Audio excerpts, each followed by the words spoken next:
So where is justice now? So I think it's really hard to avoid It civic. meaning to say justice has to be equal. It cannot be justice for one and justice for another set of standard also. It has to be equal.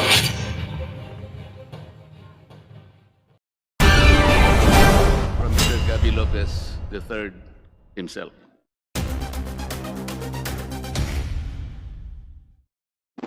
Ang sabi po ni Mr. Lopez sa kanyang mga pahayag, "In my heart, I am Filipino." Tama po ba yun, Mr. Lopez? Yes, Your Honor. Okay. Madaling sabihin po kasi ito, Mr. Lopez. At kung hindi naman po dalawa ang puso ninyo, pwede ko bang itanong sa inyo, saan bahagi po ng dibdib ninyo ilalagay po si Uncle Sam? Mr. Sa Lopez, dibdib po. ano po? Hindi po sa dibdib. Saan po? Dalawa lang po po. Isa lang ang puso ninyo. Kung hindi naman dalawa, ang tanong ko po, saan nyo ilalagay si Uncle Sam? Ang puso ko Pilipino. So, siguro ipapatupad ko yun.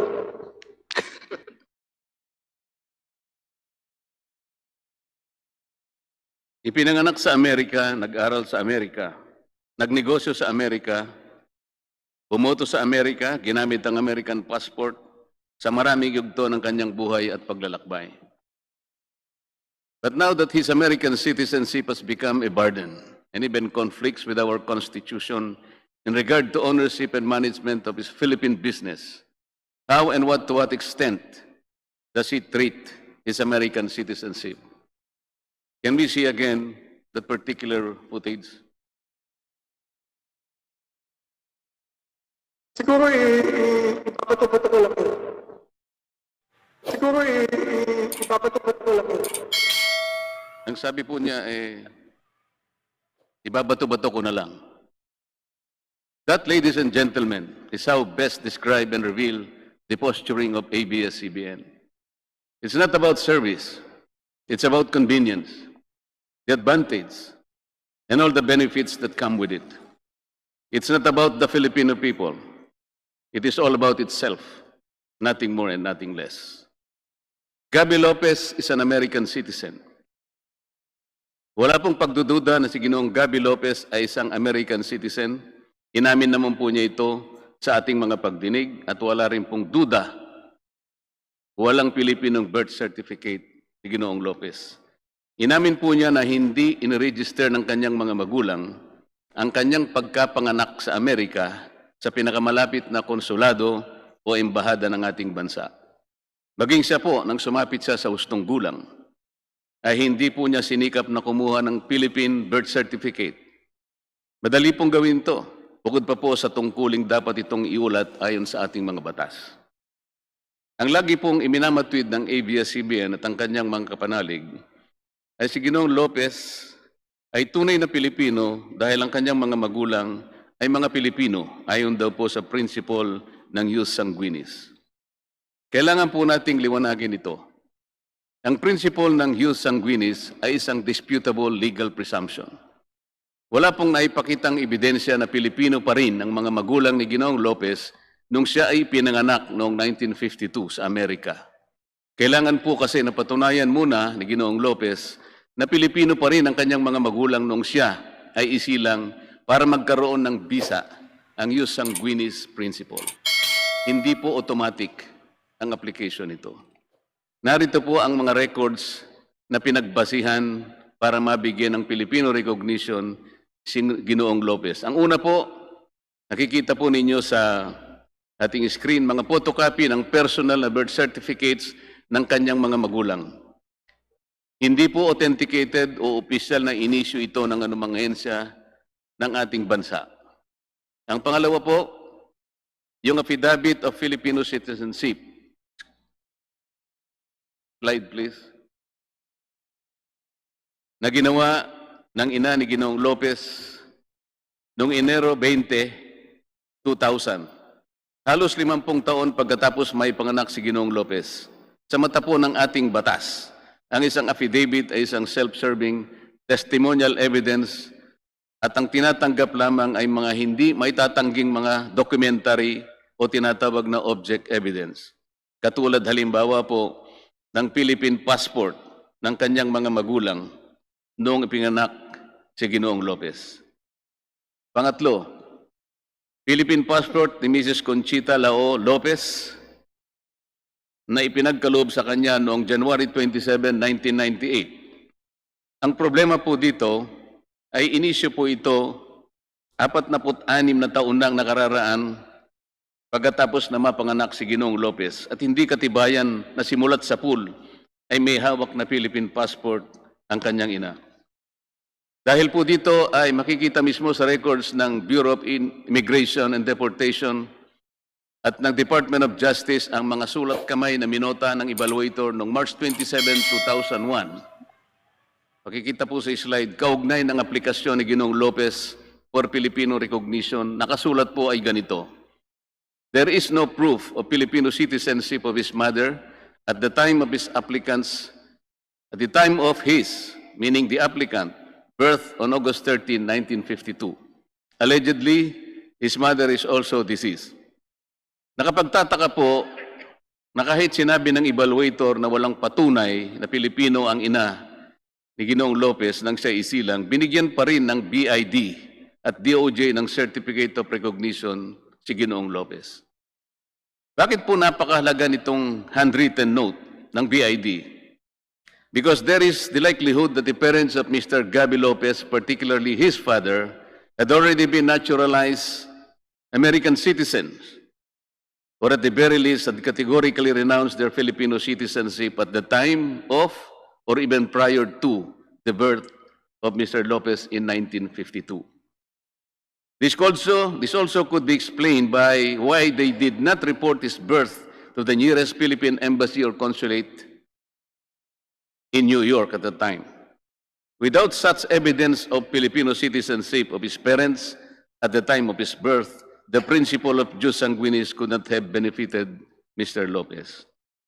At kahit natanggapin po namin na Pilipino rin si Ginoong Lopez, ay malaking problema pa rin ang kanyang pagiging Amerikano na walang puwang sa mahigpit na tagubilin ng ating saligang batas na nakasulat sa Section 11, Paragraph 1, Article 16 of the 1987 Constitution. Nasa slide po yan. Alam ko po na na-memorize na po yan ng ating mga mamamayan na nakatutok sa mga pagdinig na ginaganap natin. It must be emphasized, Mr. Chair, that contrary to ABS-CBN submission, it is not the view of the Securities and Exchange Commission that matters here. It is not the opinion of the Department of Justice that will prevail here, not even the Bureau of Immigration or other agencies. It is the will of Congress that should be accorded due respect, simply because it is Congress that has the sole and ultimate authority to grant or deny application of franchises. Philippine Depositary Receipts or PDRs.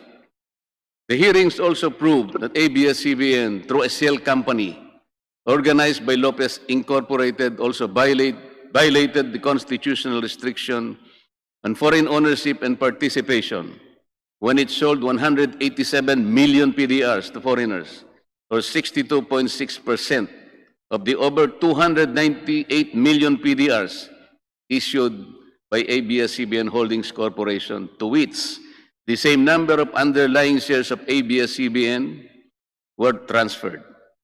Due to the excessive rights afforded to the holders of the PDRs, said holders are deemed beneficial owners of the underlying stocks of ABS-CBN, with corporate control enhancing mechanisms that can influence the major corporate actions that management may institute.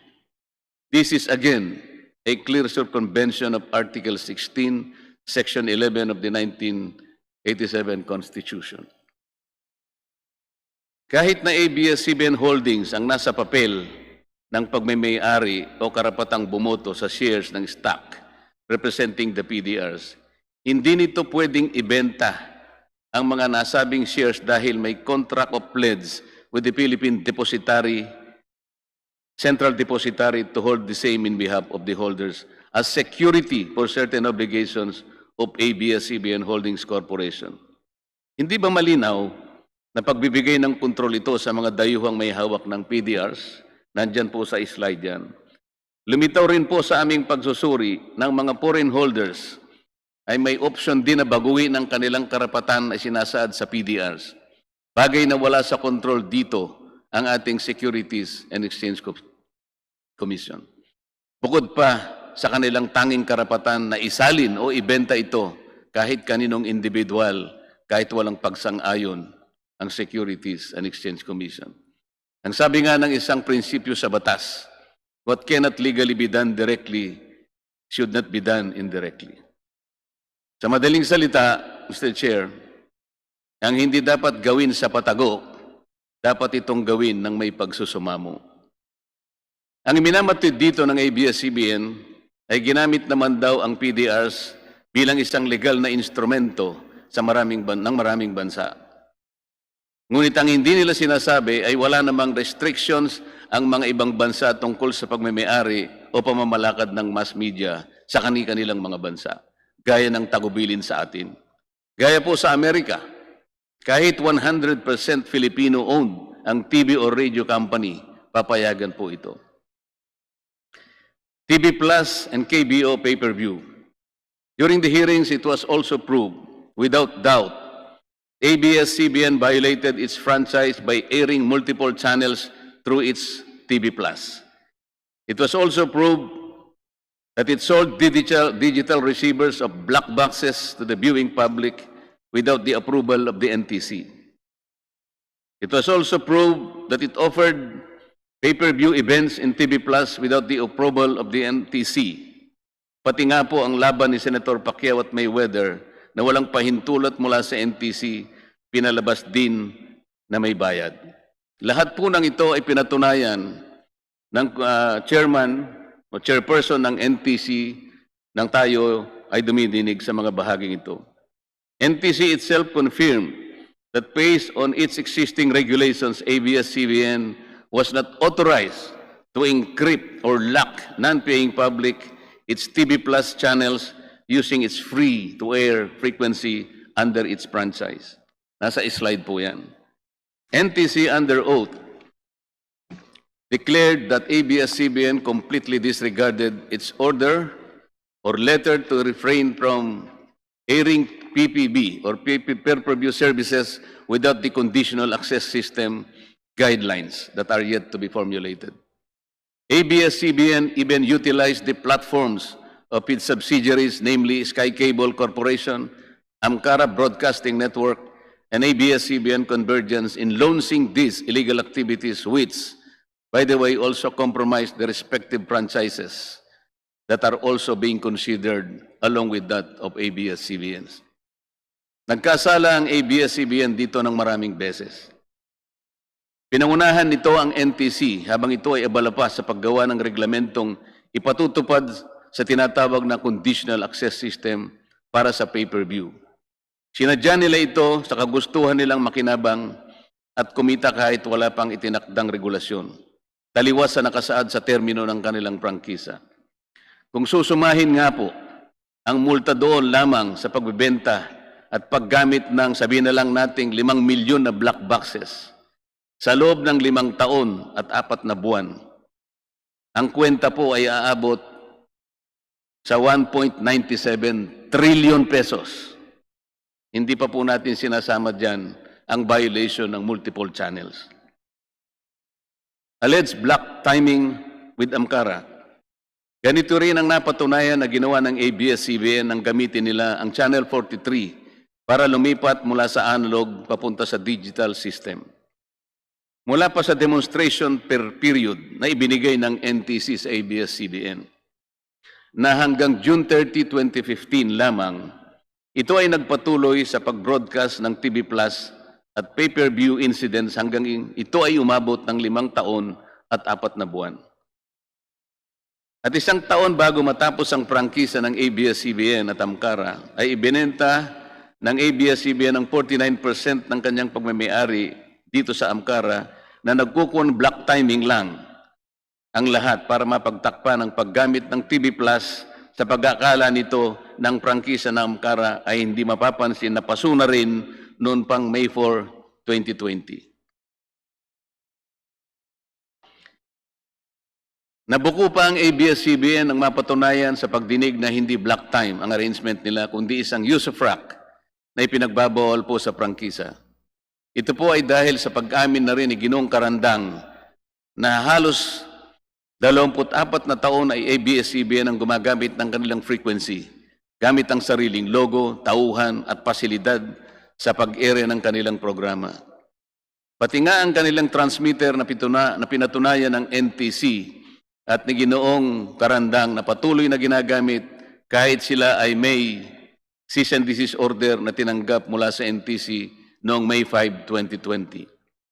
Sa kabila po ng pagsiguro sa akin ni Ginoong Carlo Katigbak na sarado na ito dahil sa raw mismo ang nag-utos. Marami po ang makakasuhan ng perjury rito. For 24 hours a day, 7 days a week, for the past 24 years, ABS-CBN did broadcast all its shows through the Studio 23 frequency of Amcara with only 3 hours sign-off. Nasa slide po yan. Amcara has no shows of its own. It has no other client except ABS-CBN. This is usufruct, not block timing. And ABS-CBN and Amcara have to face the legal consequences for this deliberate misrepresentation. At sa isang bahagi po ng pagdinig ay muli na naman po nilang tinangka ng ABS-CBN na palitawin na tuloy po ang usapan nila matapos ibenta na nito ang 49% sa pag-aari ng Amcara.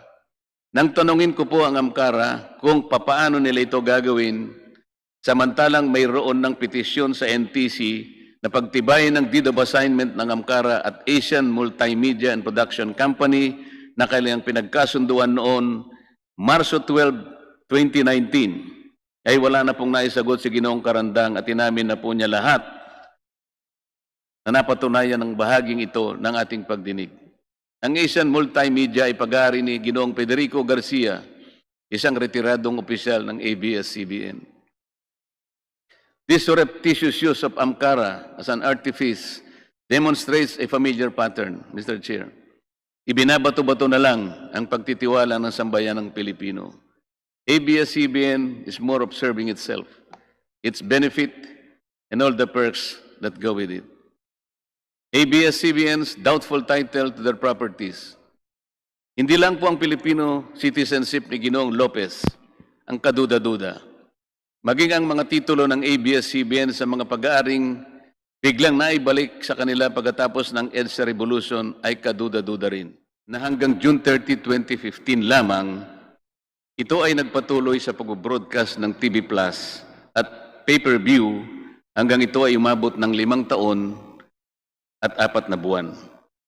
At 1 taon bago matapos ang prangkisa ng ABS-CBN at Amcara, ay ibinenta nito ang 49% ng kanyang pagmemay-ari nito sa Amcara at nagkunmang na block timing lang ang lahat para mapagtakpan ang paggamit ng TV Plus sa pag-akala nito na ang prangkisa ng Amcara ay hindi na mapapansin na paso na rin noon pang Mayo 4, 2020.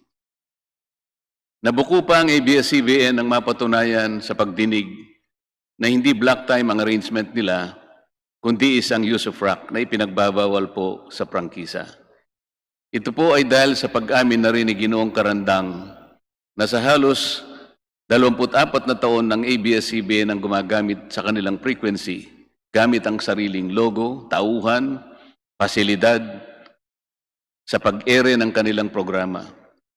Pati nga ang kanilang transmitter na pinatunayan ng NTC at ni Ginoong Karandang na patuloy na ginamit kahit sila ay merong cease and desist order na tinanggap mula sa NTC noong Mayo 5, 2020 sa kabila ng pagsisiguro sa akin ni Ginoong Carlo Katigbak na sarado na ito dahil siya raw mismo ang nag-utos nito. Kaya marami po siguro ang makakasuhan ng perjury dito. For 24 hours a day, 7 days a week, makikita po sa slide yan, for the past 24 years, ABS-CBN did broadcast all its shows through the Studio 23 frequency of Amcara, with only 3 hours sign-off. Amcara has not shows of its own. It has no other client except ABS-CBN. This is use of rack, not black timing.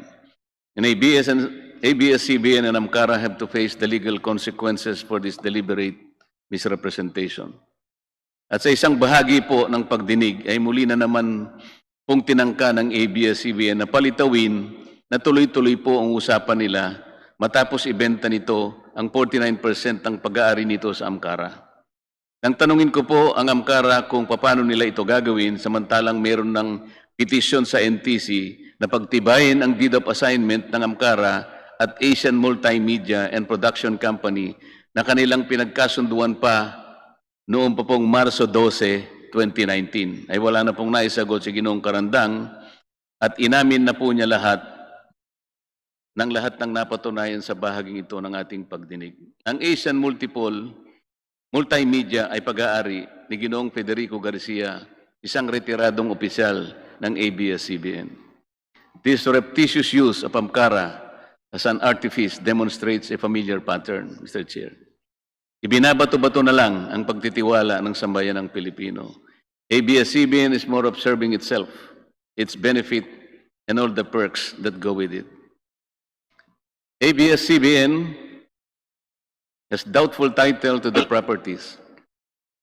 Hindi lang po ang Filipino citizenship ni Ginoong Gabby Lopez ang kaduda-duda. Maging ang mga titulo ng ABS-CBN sa mga pag-aaring biglang naibalik sa kanila pagkatapos ng EDSA Revolution ay kaduda-duda rin. Mula sa salaysay ni Ginoong Augusto Almeida Lopez ay ibinilin pala ni dating Pangulong Cory Aquino na idaan sa arbitration ang pagdidetermine ng pagmimay-ari ng ABS-CBN sa mga pasilidad nila sa Quezon City at mga probinsya. Ito po ang layunin ng unang agreement to arbitrate na may petsang January 6, 1987. Dito ay ipakikita ng ABS-CBN ang lahat ng kanilang torrents titles at iba pang katibayan ng kanilang ownership. Pero hanggang ngayon po ay walang maipakitang record ng arbitron na naukol sa pagmimay-ari ng ABS-CBN. Even the title to their property in Mother Ignacia Avenue in Quezon City, from which all its power literally and figuratively emanates, appears to be spurious. Pakita po natin yung mga titulo. Yung una pong titulo ay ito po yung binigay sa atin, Mr. Chair, na Xerox copy. Sa bandang ibaba po niyan, makikita po ninyo ang titulo ng pinagkunan ng kanilang sariling titulo. Yung nasa kanan naman, yan po yung nasa pag-iingat ng Register of Deeds. Makikita po sa dalawang titulo na yan, parehong-pareho, na yan po ay owner's duplicate certificate. Hindi po makita sapagkat wala sa vault ng Registry of Deeds ng Quezon City yung original title. Kasi po kung pupunta kayo doon para humingi ng electronic copy ng original title, yun po ay makikita ninyo at madidistingue sapagkat ang original title, nakasulat sa left margin nito yung salitang original title. Pakita po nyo yung dalawang titulo. Yan pong dalawang nakikita niyong titulo, yung bandang kaliwa, yan po yung pinagmulan na titulo ng ABS-CBN, yung TCT number 110731. Magtataka po kayo dyan pag sinuri ninyo, ibang lugar po ang nakalagay dyan, parang Bagong Nayon, Quezon City, at ang kanyang area ay 42 square meters, hindi po 44,000 plus square meters na nandun sa kanilang titulo. Yan naman pong nasa kanan, Mr. Chair, yun po ang kakambal na numero ng titulo ng ABS-CBN.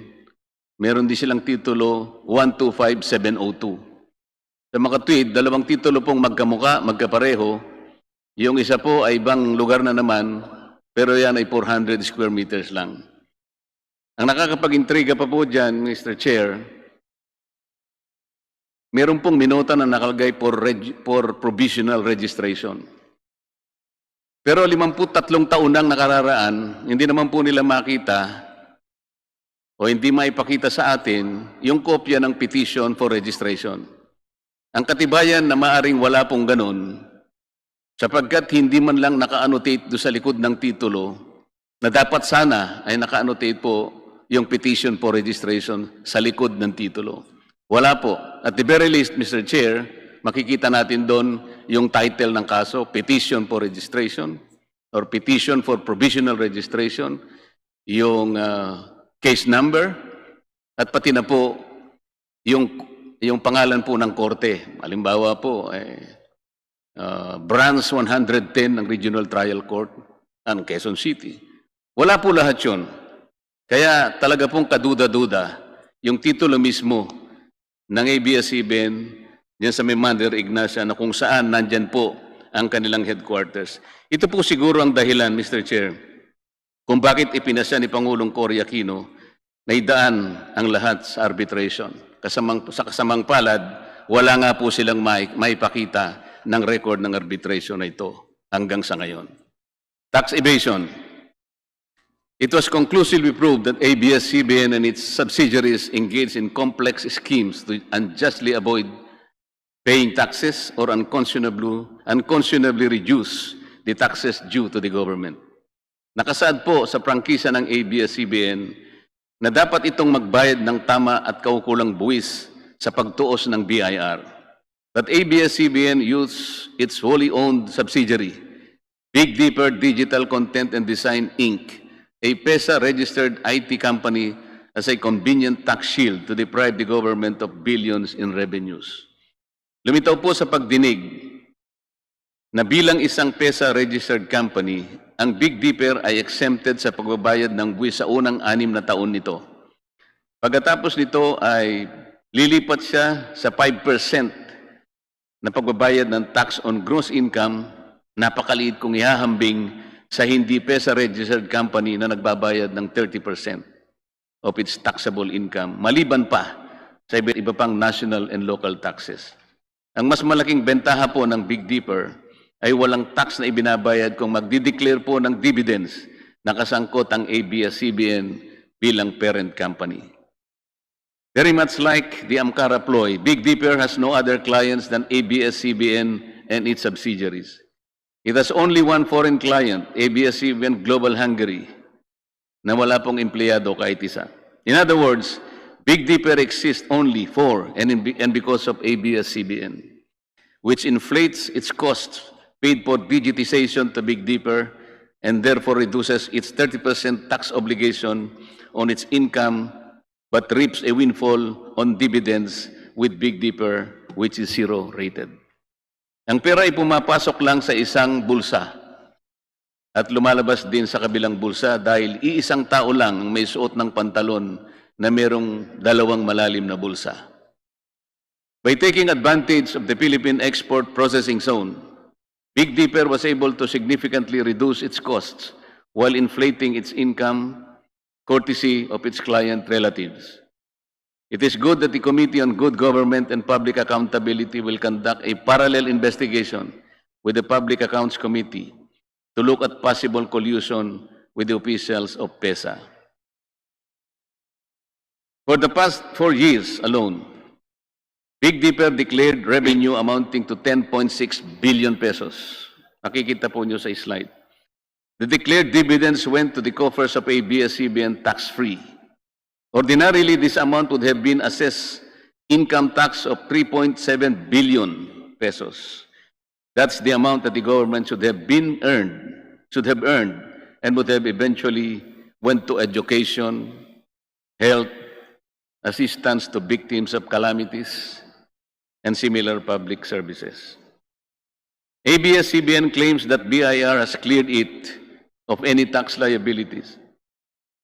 But the same agency also clarified that the tax clearance is issued not to mean that ABS-CBN has no other liabilities, or that when fraud is detected, it is already immune for further investigation. Hindi po. Kapag nakatuklas po sila ng fraud, maaari pa rin silang investigahan kahit na meron silang tax clearance. The BIR Regional Director, in fact, signified his intention to look into the operations of Big Dipper in the light of the revealing pieces of evidence that were elicited during the hearings. Bakit nga po ang GMA7 na hindi naman kasing laki o yaman kaya ng ABS-CBN ay nakapagbabayad ng lampas sa 1 bilyong piso kada taon. Samantalang ang ABS-CBN matapos makilatis ng mga dokumentong kanilang isinumite ay nakapagbayad lamang ng halos kalahating bilyon lamang sa loob ng 3 taon. Nasa slide po yan. 2016, 2017, and 2018. Bakit naman kailangang tipirin ang gobyerno samantalang ito ang nagkaloob ng pribilehyo ng prangkisa? Sa isa nga pong kaso na nabanggit sa pagdinig, ay 2.5 billion pesos ang dapat nilang bayaran mula sa pagtaya ng BIR. Napatunayan po na matapos ang compromise settlement, ang ABS-CBN po ay nagbayad lamang ng 152 million, katumbas po ng higit sa 3% na kanilang dapat bayaran. Maraming beses ko pong ginamit na halimbawa ang isang manliligaw sa usaping ito. Dahil sa kanyang paghahangad na makuha ang kamay o pagsang-ayon ng kanyang sinusuyo, pati nga buwan at mga tala ay kanyang susungkitin. Isang pribilehyo kasi na makamit mo ang kanyang pagsang-ayon. Ang prangkisa ay isa ring pribilehyo, Mr. Chair. Pagkatapos na kayo ay sagutin ng Estado at gawaran ng ABS-CBN ng prangkisa noong 1995, bakit naman ganito ang pagtrato nila sa gobyerno? Halos ayaw na nilang magbayad ng buwis. Ito ba ang in the service of the Filipino? O in this service of the Filipino? Unfair labor practice. The proceedings eloquently bear it all. ABS-CBN violated the rights of its own workers. It has denied them their just share in production as required by the Constitution. It committed unfair labor practices that consistently denied its employees security of tenure and benefits that come with regular employment. Ang turing pa naman nila sa kapamilya nila ang mga ito. Ito po ba ang pinatunayan? Ito po ang pinatunayan sa pagdinig ng mga taong naghayag ng hinanakit na naglingkod sa kanila ng tapat sa mahabang panahon. Napatunayan din natin na sadyang nililito ng ABS-CBN ang publiko nang sabihin nito na lampas sa 11,000 ang mga empleyado nito nang masusing tingnan ang mga papeles galing sa mga ahensya ng ating pamahalaan tulad ng BIR, PhilHealth, SSS, Home Development Fund at Employment Compensation Commission. Ang regular na manggagawa ng ABS-CBN ay halos 1/3 bahagi lamang. At ang karamihan ay tinrato na independent contractors, talents, project workers at contractuals kahit pang regular na empleyo ang kanilang normal na gawain. Ipinagmalaki ng ABS-CBN ang halos 14 na benepisyo na tinatanggap ng kanilang talents, project workers, or contractuals. Pero ang pinakamabuti, ang pinakamahalagang benepisyo, ang pagiging regular, ay tahasan naman nilang ipinagkait sa kanila. It was established that ABS-CBN, and contrary to the endeared kapamilya treatment to its workers, showed a pattern of systemic denial from its deserving workers the benefit of regularization. Time and again, the Supreme Court ruled in favor of the aggrieved workers who were deemed employees given the basic test that what they do is within the network's control as it is desirable and necessary to the business of ABS-CBN. How can ABS-CBN reconcile the fact that people serve it for 10, 15, and even 20 years and still claim that they are not performing work necessary and desirable to its business? Paano po sila mamamalagi ng ganong katagal kung hindi naman kailangan ng kanilang paglilingkod? Isn't it that their length of service alone speak much of their loyalty, their competence, and their adherence to the kapamilya sense of belonging? Ibinabato-bato na lang ba ninyo kung saan-saan ang kapakanan ng inyong mga kawani? Gaya po ng sinabi ko na, ABS-CBN should have led the example that charity begins at home. Total bilyon-bilyon naman ang kinikita ninyo taon-taon. at bilyon-bilyon din naman ang natitipid sa pagbabayad ng buwis, hindi pa ba ninyo kayang totohanin na maging kapamilya ninyo ang mga manggagawang ito, alang-alang man lang sa katuwiran na nakasama ninyo sila at napakinabangan sa mahabang panahon?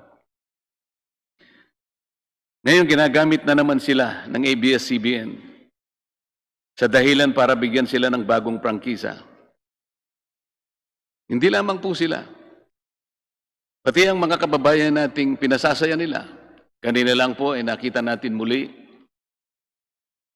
ang kanilang isa-isang paghibik na kung isasara ang ABS-CBN, kawawa na sila ng tagatangkilik, tagatulong, tagapagbigay ng pag-asa, tagapagbigay ng kapanalig nila sa bawat yugto ng kanilang buhay. Nakita po natin lahat yun. Pero ang palagi nating sinasabi, magagawa naman po yan ng ABS-CBN sapagkat yan ang pinakamalaki na broadcasting industry sa ating bansa. Magagawa naman niya yan sapagkat yan ang tungkulin niya talaga kung bakit siya kumuha ng prangkisa. Pero mas lalo niyang magagawa, Mr. Chair, na sumunod sila sa batas habang ginagawa nila ang kanilang tungkulin. Sinabi ba nila sa kanilang mga taong binibigyan ng entertainment na dapat huwag silang singilin sapagkat ang prangkisang ibinigay natin sa kanila 25 years ago ay libre? Ang tawag nga natin ng free-to-air frequency. Ang ibig sabihin, hindi po kayo pwedeng magbenta ng black box pagkatapos pasisingil nyo sa kanila. Sisingilin nyo sa kanila. Hindi kayo pwedeng magbigay ng maraming channels para exclusive, para ilak ninyo, para maging encrypted. Sapagkat kapag bumili sila ng pangkaraniwang digital receiver o black box, hindi nila mapapanood yun. Kailangan magbayad ang tao. Ganun po ba yung pinaliwanag nila nung i-launch nila ang TV Plus? Hindi po. May panlin lang. May pandaraya. Dapat sana binigay yun ng libre. 12 channels, lalong napasaya ang mga tao. Lalong gumanda ang prestihyo at ang imahe ng ABS-CBN. Sapagkat walang siningil kahit isang kusing mula sa ating kababayan. Sapagkat yun ang tungkulin nila sa kanilang prangkisa. Yun ang sinumpa nila sa kanilang prangkisa. Pero kabaligtaran ang nangyari. Pero ngayon, gagamitin nila ang mga taong bayan. Kabaligtaran na naman ang pinapaliwanag. Hindi ba't ABS-CBN naman ang unang dahilan kung bakit ang mga manggagawa ay naging kawawa? Dahil hanggang ngayon, ay binabato-bato lang nila ang kaparapatan ng kanilang manggagawa. Political bias and bias reporting. ABS-CBN has been biased in favor or against candidates during past elections is already common knowledge. Kahit paulit-ulit na itanggi ito, kahit magtago pa ito sa likod ng press freedom at doktrina ng fair comment, alam na natin ito. Ito ay wala ng bago. Kapag gusto ka ng ABS-CBN, bibigyan ka ng exposure sa pamamagitan ng interview, balita sa news, programs, at i-feature ka sa mga entertainment shows. Kung ayaw ka, tiyak na babatikusin ka, hanapan ka ng butas, lalagyan ka ng slant o anggulo sa balita na sangkot ka, at hindi ka bibigyan ng pagkakataon para sumagot o magpaliwanag. Kanina po yung mga ilang detalya ng kanilang pagmimayari sa mga ibang industriya ibinanggit na ni Congressman Defensor. Totoo po lahat yun. Nagagamit po ang lahat ng ito na plataforma para gumawa sila ng kaniyang sariling mga opisyal sa gobyerno. Tutulungan nila para maproteksyonan ang kanilang mga industriya. Ibig sabihin, hindi po in the service of the Filipino. In the service of the Filipino ang mas tamang angkop. We heard some of our colleagues who ventilated their complaints. When asked, Mr. Carlo Katigbak confirmed that their sentiments are valid, and he publicly made a commitment that everyone will be accorded the chance to air their sides in his network. The offer obviously came too late in the day. It has been established and has become public knowledge that ABS-CBN aired the anti-Duterte and paid for former Senator Antonio Trillanes IV that exploited children in partisan politics.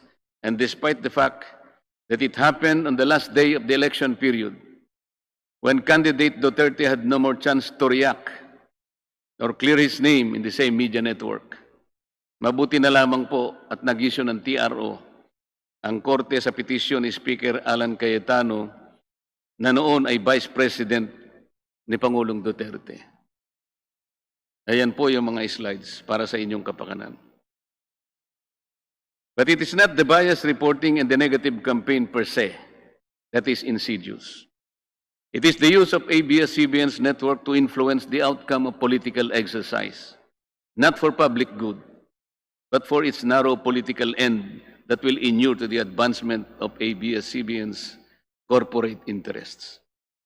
Political partisanship is contrary to the terms of its legislative franchise and in violation of the Omnibus Election Code. Uulitin ko po ang sinabi ko na sa umpisa pa ng pagdinig natin. Hindi na dapat maimpluwensya ang mga mamamayan sa pakikialam ng ABS-CBN sa politika. If ABS-CBN wants to be in the service of the Filipino people, it should stop mixing up its economic objectives with the simple aspirations of the ordinary citizens. These two are different and poles apart. At this point, please allow me to address the ABS-CBN's contention that possible denial of its franchise application is tantamount to violation of freedom of the press and of free speech. Kung tatanggapin po natin ang misleading na argumentong ito, edi yun palang nakapakaraming aplikasyon para sa renewal ng franchise ng mga radio and television stations. Noon, ay dapat pala pinagbigyan na lang natin lahat, Mr. Chair. At hindi natin siguro sila inayawan.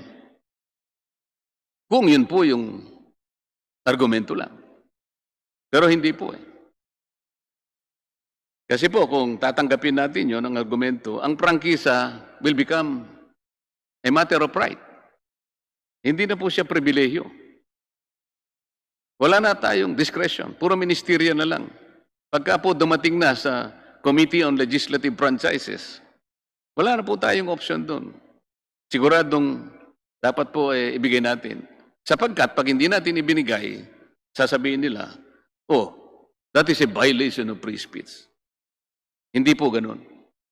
That will be in direct violation of the mandate reposed by the Constitution to Congress as the guardian of this special privilege. Unable to repel the avalanche of evidence against the grant of a new franchise, ABS-CBN Corporation tries a new tact. Very recently, they asked for prayers, words, and actions, and pleaded for help, saying that it's no longer about business for them, but about the kind of system and country and leadership we want. Ito po yung sinabi nila, quoted po ito sa social media and other platforms. But how can ABS-CBN manage to still reverse the tide of public opinion against it when their phalanx of lawyers and accountants prove inadequate to the evidence-based interpellations on the floor that exposed their ruse and legerdemain? The last 2 days of the hearing told it all. The defenses of ABS-CBN finally crumbled in tatters, and for all the people to see. The irony is ABS-CBN's appeal to flood, I will quote this again, to flood social media pages with positive stories about ABS-CBN. Apparently, the network, Mr. Chair, is the only one left to believe in the rectitude of its cause or the lack of it. Mr. Chair, maybe they are living in a parallel universe. It is like the proverbial ostrich that buried its head in the sand, but exposed its whole body for all people to see. This is the pitiful state of a broadcasting company which believed that it was invincible for so long a time, and it is above the law. It is high time that the sovereignty of the airways be restored to the people, the ones who will finally decide to whom and when to grant this special privilege called franchise. Mr. Chair, gusto ko pong pasalamatan bago ko magtapos si Enrique Hill at Lisa Soberano sa pagbati at pamanghik na ipinaabot nila sa aming mag-asawa. Naramdaman ko ang kanilang katapatan.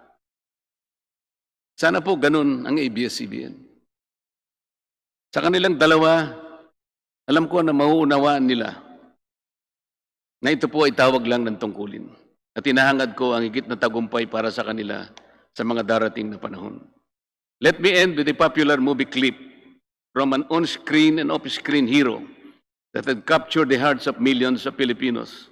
To sum up the comprehensive, impartial, and open proceedings implored by the Speaker of the House, Alan Peter Cayetano, in regard to the franchise application of ABS-CBN.